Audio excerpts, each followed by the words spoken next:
राजू के mummy papa अपने घर में एक सुंदर नेवले को पाल रखे थे। राजू हमेशा नेवले के साथ खेला करता था और नेवला भी राजू का बहुत ही अच्छा दोस्त बन गया था। राजू घर से बाहर जाता तो नेवला भी उसके साथ चला जाता था।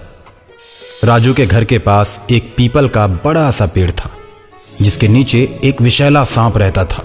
सांप बड़ा ही बदमाश था, आते जाते लोगों को काट दिया करता था।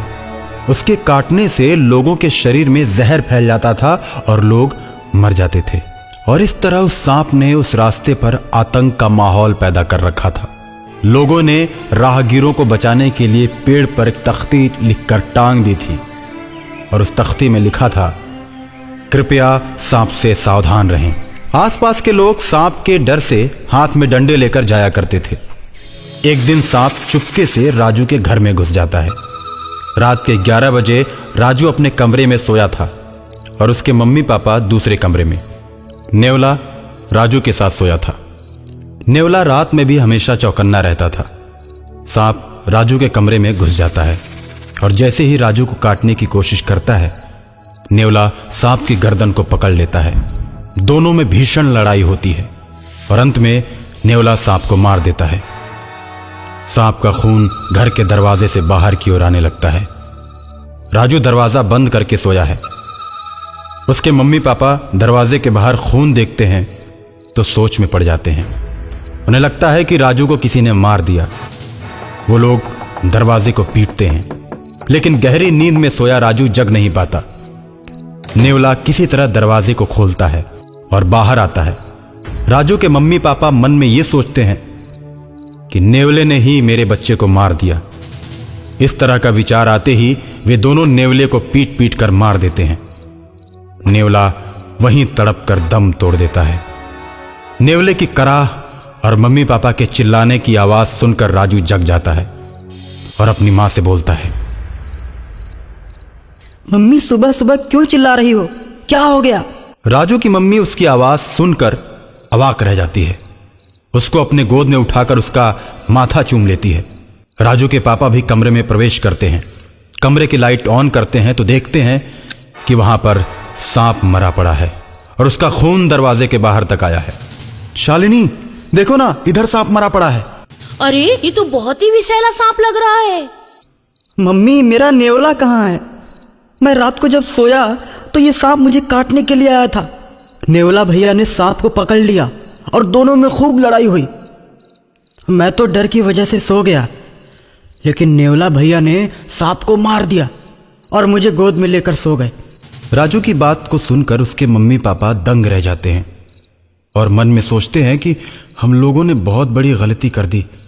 जिसने मेरे बच्चे की जान बचाई, हमने उसी की हत्या कर दी। और मरे हुए नेवले को देखकर राजू रोने लगता है। किसने मारा मेरे दोस्त नेवले को? किसने मारा? राजू के मम्मी पापा उसकी बातों का कोई जवाब नहीं देते और अंदर ही अंदर अपने किए पर पछताते रहते हैं। ऐसे ही कई दिन बीत जाते हैं। राजू हमेशा नेवले के बारे में सोचता रहता है। रास्ते में अक्सर ही दोस्तों से अपने नेवले के बारे में बात किया करता था। अकाल मृत्यु के चलते नेवला और सांप दोनों प्रेत आत्माएं बन जाते हैं।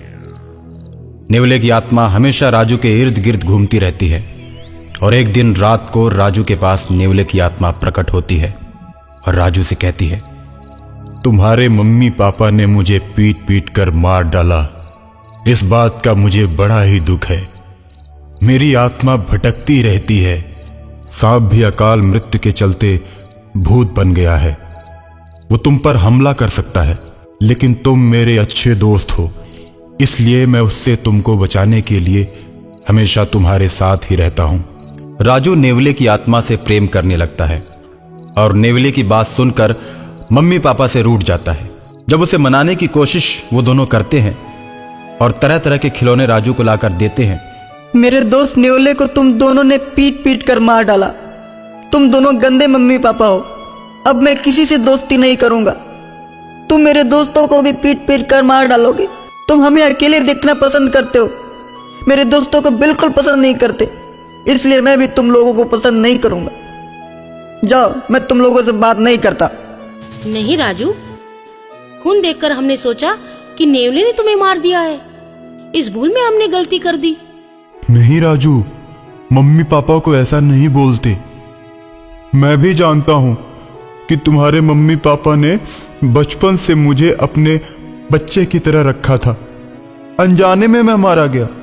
मेरी आत्मा हमेशा तुम लोगों के साथ रहेगी। जब भी तुम्हारे ऊपर संकट आएगा, मैं तुम लोगों की मदद करता रहूंगा। और अचानक एक दिन सांप का भूत राजू को मारने के लिए आता है। राजू को अपनी पूंछ में लपेटकर हवा में उड़ जाता है। राजू मदद के लिए अपने दोस्त नेवले को याद करता है। सांप जैसे ही राजू को ऊपर ले जाकर पटकना चाहता है, नेवला वहां पहुंच जाता है और राजू को सांप के चंगुल से छुड़ा लेता है। सांप नेवले पर टूट पड़ता है। सांप नेवले को पकड़कर उसे पेड़ के पास ले जाता है जहां वो रहता था। अब तो मेरा जहर और भी तेज हो गया है।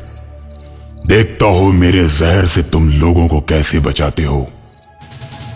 इतना कहकर सांप गायब हो जाता है और बहुत से लोगों को काटकर उन्हें मौत के घाट उतार देता है। लोगों को परेशान देखकर एक तांत्रिक बाबा आते हैं और कहते हैं, एक सांप भूत बन चुका है, वही लोगों को मार रहा है।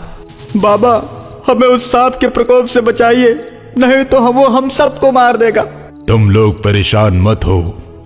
ऐसा कहकर तांत्रिक बाबा बीन बजाने लगते हैं। बीन की आवाज सुनते ही सांप की आत्मा मदमस्त होकर तांत्रिक बाबा के पास चली आती है और तांत्रिक बाबा बोतल का ढक्कन खोलकर सदा के लिए उसकी आत्मा को उसी में कैद कर लेते हैं और शहर को सदा के लिए सांप के भय से मुक्त कर देते हैं।